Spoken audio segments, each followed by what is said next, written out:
saya Melvani Damanik dari kelas C.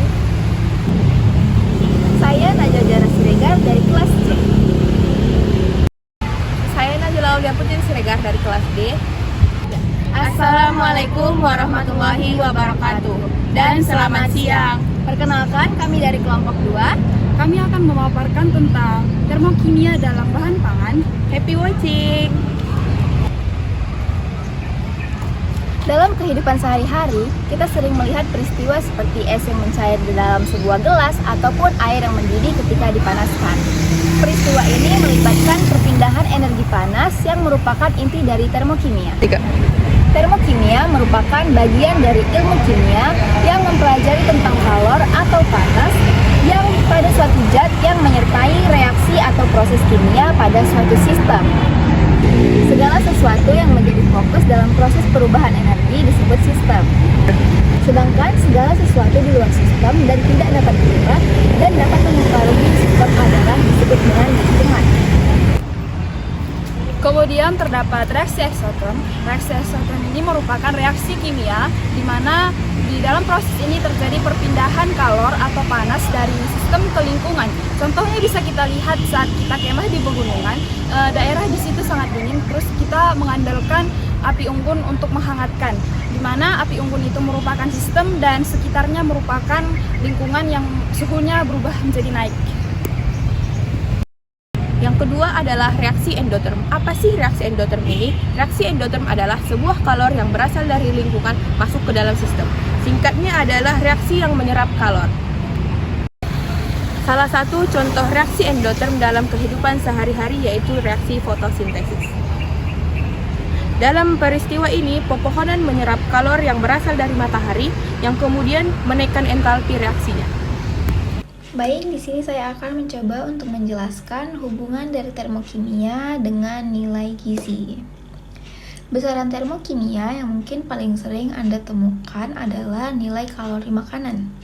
Makanan menyediakan bahan mentah yang dibutuhkan untuk tubuh Anda untuk menggantikan sel dan energi yang menjaga sel-sel tersebut berfungsi kembali. Sekitar 80% dari energi ini dilepaskan sebagai panas untuk menjaga suhu tubuh tetap stabil. Kalori yang sering Anda lihat di label makanan memiliki nilai sama dengan 1 kilokalori. Kandungan kalori makanan ditemukan dari entalpi pembakarannya yang diukur di kalori bom, kalorimeter bom, menggunakan reaksi umum persamaan sebagai berikut. Reaksi tersebut membahas reaksi pembakaran makanan dalam kelebihan oksigen yang menghasilkan karbon dioksida, H2O atau air dan juga gas nitrogen.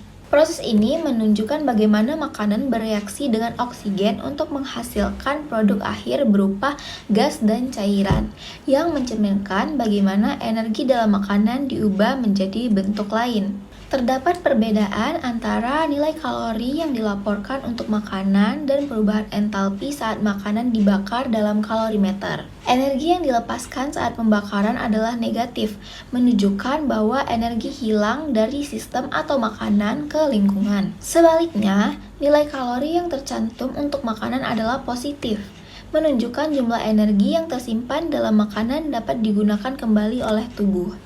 Perbedaan ini penting dalam konteks suatu pengukuran energi, di mana satuan positif menunjukkan potensi energi yang tersedia. Sedangkan pada reaksi kedua, terdapat reaksi ini menjelaskan antara kandungan kalori makanan, perubahan entalpi, dan pengolahan nitrogen dalam tubuh. Pada persamaan, kandungan kalori sama dengan negatif dari entalpi pembakaran menunjukkan bahwa energi yang tersimpan dalam makanan berkaitan langsung dengan energi yang dilepaskan selama pembakaran makanan.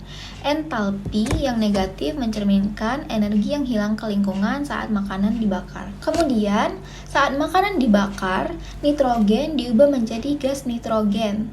Tetapi di dalam tubuh, nitrogen tersebut diproses menjadi urea sebelum dikeluarkan.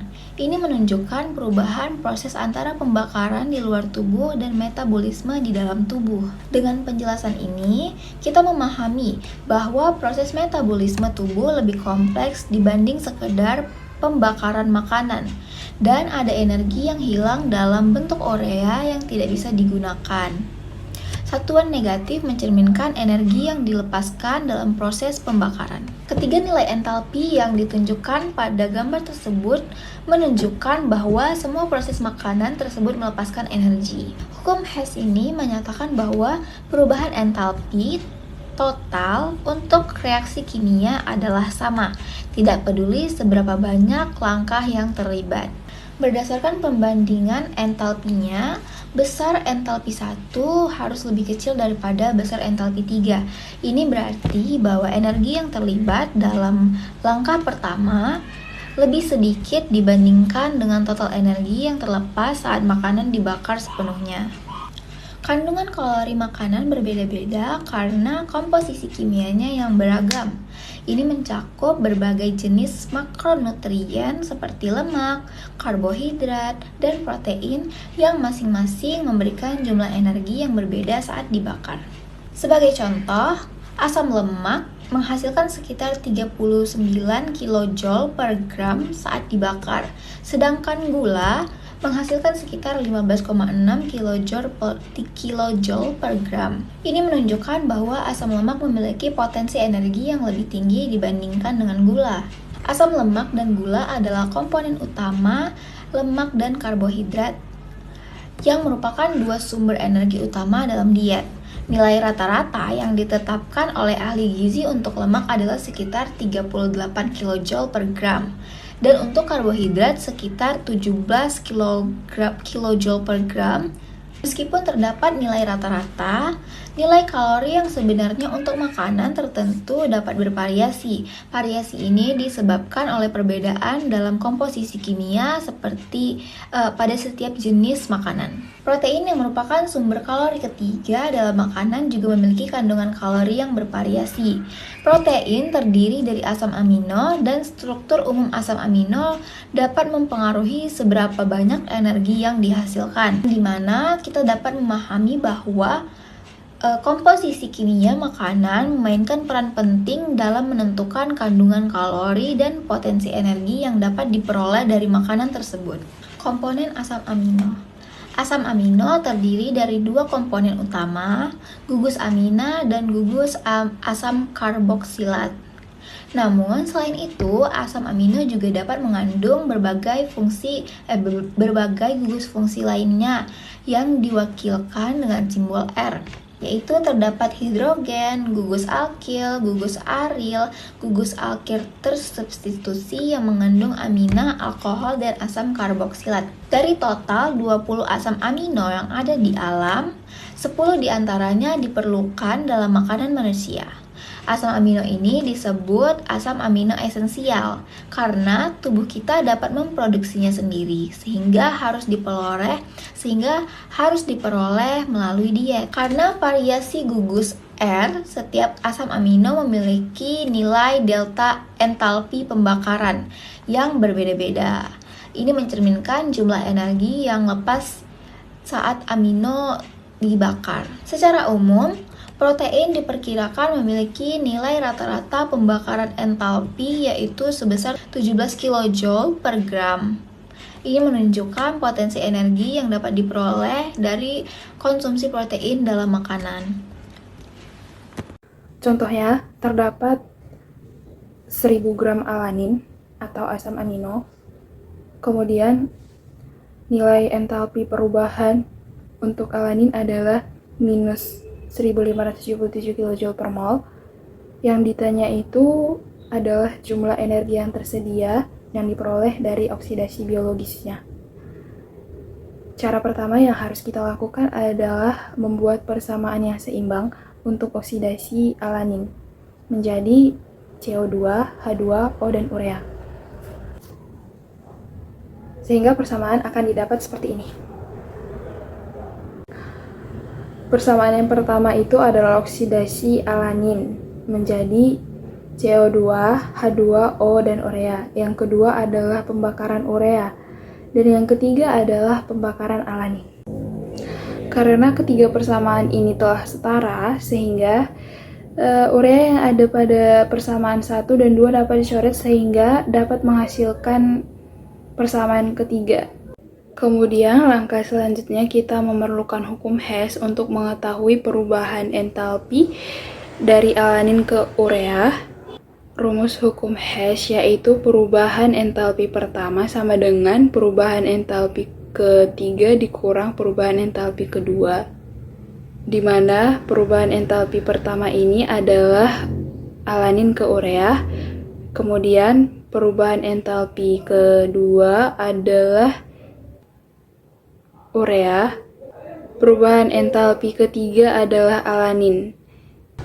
Diketahui bahwa alanin berjumlah 2 sehingga rumusnya menjadi perubahan entalpi pertama sama dengan 2 kali perubahan entalpi ketiga dikurang perubahan entalpi kedua, sehingga didapat perhitungan sebagai berikut. Kemudian perubahan entalpi alanin menjadi urea itu dibagi menjadi 2, minus 2522 kJ dibagi 2 mol sehingga didapat minus 1261 kJ per mol alanin. Oleh karena itu, oksidasi alanin menjadi urea bukan nitrogen, menghasilkan penurunan sekitar 20% dalam jumlah energi yang dilepaskan. Belum sampai di situ, kita masih memerlukan perhitungan energi yang dilepaskan per gram oleh oksidasi biologis alanin. Perhitungannya dapat dilihat sebagai berikut. Sehingga dapat disimpulkan bahwa energi yang dilepaskan per gram oleh oksidasi biologi sebanyak 1000 gram adalah 14,15 kJ per gram. Kesimpulan dari yang telah disampaikan oleh teman-teman saya seperti pada contoh soal pertama, kandungan kalori makanan yang diperoleh tidak mencakup delta H-sisir untuk komponen yang tidak dicerna seperti serat. Selain itu, daging dan buah mengandung 50-70% air yang tidak dapat dioksidasi oleh O2 untuk memperoleh energi. Jadi, air tidak mengandung kalori.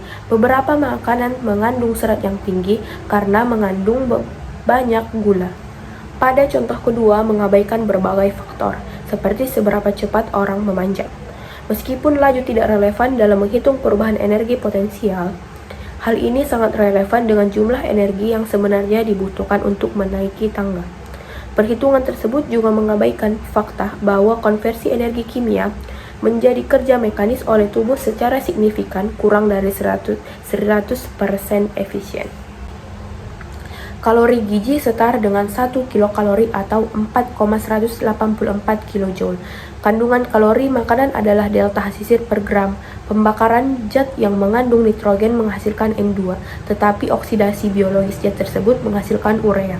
Oleh karena itu, energi aktual yang tersedia dari zat yang mengandung nitrogen seperti protein lebih kecil dari delta H-sisir urea dikalikan dengan jumlah mol urea yang diproduksi. Kandungan kalori khas untuk makanan adalah 9 kalori per gram untuk lemak, 4 kalori per gram untuk karbohidrat dan protein, dan 0 kalori per gram untuk air dan mineral. Konsep termokimia dapat diterapkan untuk menentukan energi aktual tersedia dalam makanan.